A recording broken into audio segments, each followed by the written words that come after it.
My friends, tonight I want to tell you something that may shake you to your core. God is not silent in your life. He is speaking. He is moving. He is orchestrating something far greater than you can imagine. But the question is, can you see it? Can you trust it? Some of you are sitting here wondering, where is God in my life? You've prayed, you've waited, and still nothing seems to change. But I want to remind you, God's plan is never absent. It is always unfolding. Even when you don't understand, even when the road is unclear, even when you feel lost, God is working behind the scenes, setting things in motion that you cannot yet see. It's easy to believe that God is only moving when things are going our way, when we get the promotion, when our health is strong, when relationships are flourishing.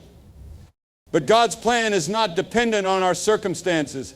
His work in your life is not limited to the good times. He is just as present, just as active in the waiting and the struggle and in the moments of uncertainty. Think about the great stories in Scripture. Time and time again we see men and women who had no idea how their lives were being shaped by the unseen hand of God. Take Joseph, for example. If you had met him in that prison cell after being betrayed by his brothers and falsely accused, you might have thought his life was over. But God was at work. Every painful step, every injustice, every delay was not a detour. It was the very road God was using to position him for something greater. What seemed like a tragedy was actually divine preparation. The same is true for you. The moments in your life that seem to be full of confusion or hardship are not wasted.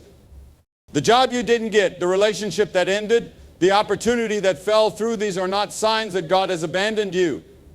They are pieces of a puzzle that He is fitting together for a future you cannot yet see. The problem is we often judge God's plan too soon. We look at a single chapter of our story and assume we know how the book will end. But God sees the whole picture. He is weaving together a masterpiece. And what feels like chaos to you is actually divine order in the making. Some of you are in a waiting season right now. You've been praying for breakthrough, for direction, for answers, and yet the heavens seem silent. But let me remind you, God's delays are not His denials. Just because you don't see movement does not mean He is not moving. Sometimes God's greatest work happens in the quiet. Think about a seed planted deep in the soil. For weeks it looks like nothing is happening. The ground is still, the surface unchanged. But beneath the soil, that seed is breaking, growing, taking root. Then at just the right time, it pushes through, bringing life and fruit. Your life is no different. God is cultivating something in you right now. He is growing you, preparing you. And when the time is right, His plan will come to full bloom. But you must trust Him. You must hold on to His promise even when you don't see the evidence. God has never failed, and He will not start with you. His plan is unfolding, whether you feel it or not, whether you understand it or not. He is leading you, guiding you, shaping you for something greater than you could ever imagine. So my friend, don't lose heart. Don't give up. Keep trusting. Keep believing. Because the God who formed the heavens and the earth is still writing your story, and His plans for you are always good, Doc.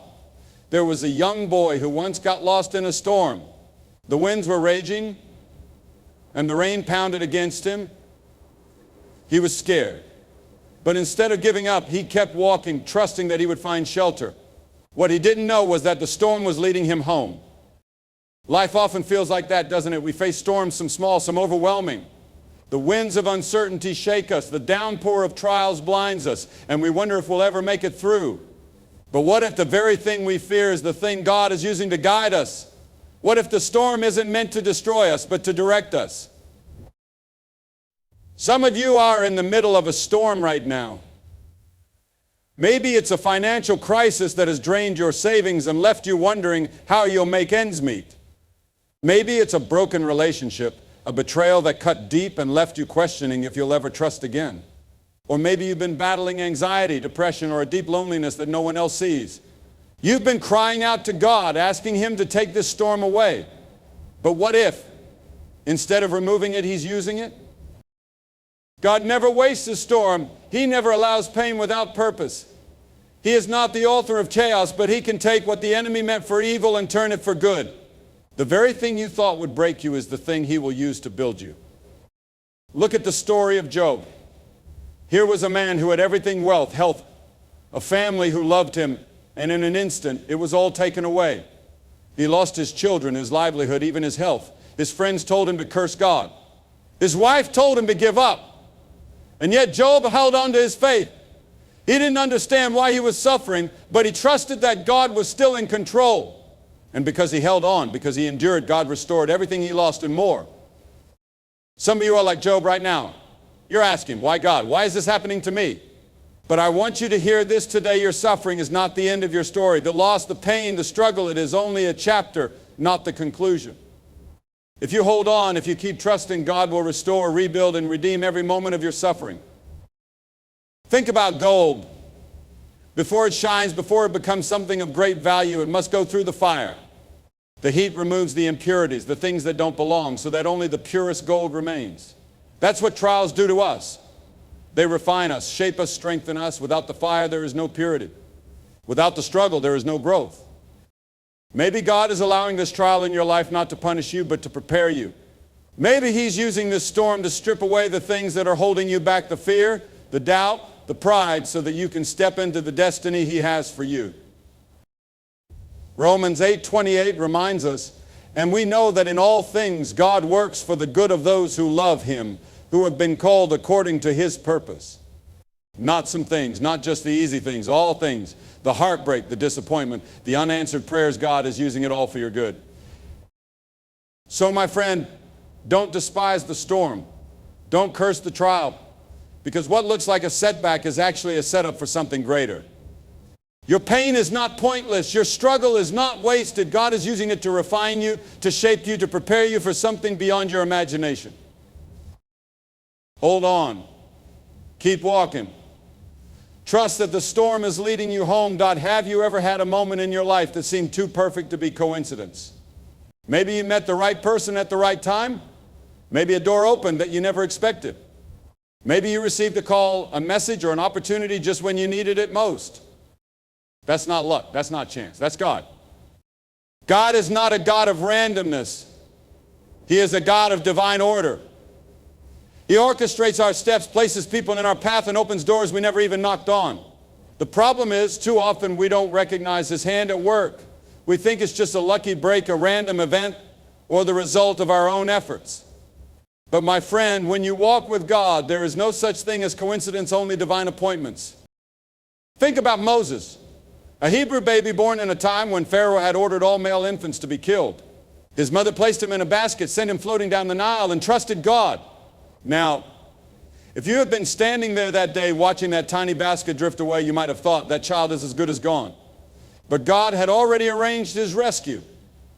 At just the right moment, Pharaoh's daughter came to the river. At just the right moment, her heart was moved with compassion. At just the right moment, Moses' own mother was chosen to nurse him, ensuring he would grow up knowing who he truly was. That wasn't coincidence. That was divine appointment. What about you? How many moments in your life have been orchestrated by God without you even realizing it? Maybe there was a job you didn't get, and at the time you were devastated. But looking back, you realize that if you had taken that path, you would have missed out on something better. Maybe there was a person you thought you couldn't live without, but when they walked away, it led you closer to God. Maybe you found yourself in a place you never planned to be, only to realize it was exactly where God needed you. God's plans are not always obvious. Sometimes He closes doors not to punish us, but to protect us. He redirects our steps not to confuse us, but to position us for something greater. The problem is we resist His leading. We fight against the closed doors, we question the delays, and we doubt His timing. But when you trust that God is ordering your steps, you can stop striving and start walking in confidence, knowing that wherever you are, God has already gone before you. Think about Ruth. A young widow, alone and without security, she followed her mother-in-law Naomi to a foreign land. She had no idea what the future held, but as she stepped out in faith, God was already arranging divine appointments. She found herself gleaning in a field belonging to Boaz, a man who would become her redeemer, her husband, and part of the lineage of Jesus Christ. Ruth wasn't chasing opportunity, she was simply being faithful, and God opened the right door at the right time. Some of you are waiting for a door to open. You're looking for direction, for clarity, for an answer to the question, God, where do I go from here? And I want to tell you, if you stay faithful, if you keep walking, God will guide you. He will open the right door, introduce the right people, and position you exactly where you need to be. But here's the key. You have to be willing to walk through the doors He opens. Too often we pray for direction, but when God shows us the way, we hesitate. We let fear, doubt, or comfort keep us from stepping forward, but faith requires action. When God opens a door, step through it. When He redirects you, follow Him, because the plans He has for you are far greater than anything you could ever arrange for yourself. God is orchestrating divine appointments in your life right now. Some of them you will recognize immediately. Others will only make sense in hindsight. But if you trust Him, if you follow Him, you will look back one day and realize every step was ordered, every moment was purposeful, and every door that opened was exactly what you needed. Faith is not believing when everything is clear. Faith is trusting when nothing makes sense. It's easy to trust God when life is going well, when the path is straight, and when the answers come quickly. But real faith, the kind that moves mountains, the kind that pleases God, requires stepping forward even when you don't understand where you're going. Peter was safe in the boat when Jesus called him to step onto the water. And for a moment, just a moment, he did the impossible. He walked on water. He defied every natural law, not because he had special abilities, but because he fixed his eyes on Jesus. But the second he looked at the wind and the waves, the moment he let fear creep into his heart, he began to sink. That's where many of us are right now. God has called us to step out in faith, to trust Him in the unknown, but we're too focused on the waves. We see the obstacles, the risks, the uncertainty, and we start to sink in doubt. What if I fail? What if I make the wrong decision? What if I don't have what it takes? But let me ask you something, what if you do? What if, instead of falling, you step into the greatest season of your life? What if the very thing you're afraid of is the thing that will take you closer to God's purpose? God has never called His people to a life of comfort. He has always called them to walk by faith. Look at Abraham. God told him to leave his home, his family, everything he had ever known, and go to land he had never seen. No map, no explanation, just a promise. And Abraham went. He walked in faith not because he knew every detail, but because he trusted the one who was leading him. Some of you are standing at the edge of something new, something unknown, and you're hesitating because you can't see the full picture. But God doesn't give us the whole blueprint, He gives us a step. And when we take that step, He reveals the next one. But you have to be willing to move. You have to be willing to trust Him beyond what you can see. Think about Joshua and the Israelites standing before the Jordan River. God told them to cross, but the waters were still raging. The river didn't part until they stepped in. The miracle didn't happen while they stood on the shore. It happened when they moved forward in faith. Maybe God is calling you to take a step right now. Maybe He's calling you to start something new, to leave something behind, to trust Him in a way you never have before. But fear is whispering, what if I fail? And God is answering, what if you don't? What if I am with you? What if this is exactly what I've been preparing you for? Faith is not the absence of fear, it's choosing to trust God in spite of it. When you take that step, you may not feel ready, you may not see how everything will work out, but God already knows the way. He has already prepared the path. And He promises that if you trust Him, if you walk by faith, He will guide you every step of the way. So don't let fear keep you in the boat. Don't let doubt rob you of what God has for you. Step out. Trust Him. Because when you walk by faith, the impossible becomes possible. God's plan is not just about blessings, it's about purpose. You were not created by accident. You are not here just to exist, to go through life aimlessly, working, sleeping, and repeating the same routine. You were created for something greater. There is a calling on your life, a divine assignment that no one else can fulfill. But the question is, will you answer that call? From the moment you were born, God had a purpose for you. Before you took your first breath, He had already written your story. The gifts you have, the passions in your heart, even the trials you have endured, they are all part of the preparation for what He has called you to do. But purpose isn't automatic. It requires obedience. It requires a willingness to say, Lord, here I am, use me. Look at Moses. He was raised in Pharaoh's palace, given the best education, the highest privileges. But God had a greater plan for him to be the deliverer of His people. And yet when God called him from the burning bush, Moses hesitated. Who am I to do this? What if they don't believe me? I'm not a good speaker. He had a list of excuses, just like many of us do. But God didn't call Moses because he was qualified. He called him because He would equip him. Maybe you feel unqualified for what God is calling you to do. Maybe you think you're too young, too old, too broken, or too ordinary. But God has never chosen the qualified. He qualifies the chosen. He called David a shepherd boy to be king. He called Gideon a man hiding in fear to be a mighty warrior. He called Peter an uneducated fisherman to build his church. And he is calling you. But calling requires courage. It requires stepping into the unknown, trusting that even when you don't have all the answers, God does. Too often we wait for the perfect moment, the perfect conditions before we move. We say, I'll follow God when I have more money, when I have more experience, when I feel ready. But the perfect moment will never come. The time to step into your calling is not when you feel ready, it's when God calls you.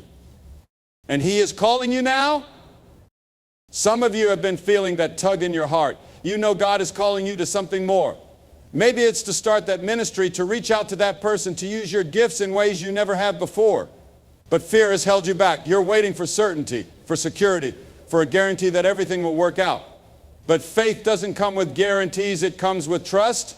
You don't have to see the whole picture to take the first step.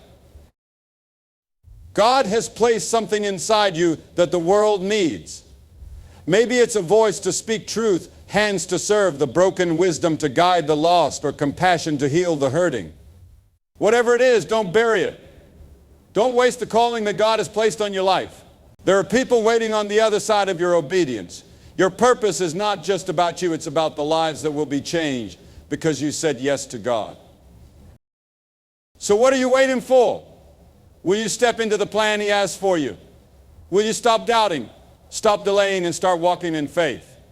Because when you surrender to God's purpose, when you step fully into what He has called you to do, you will experience a life beyond anything you could have ever imagined. A life of meaning, of impact, of divine fulfillment. A life where you can look back and say, God used me for something greater than myself.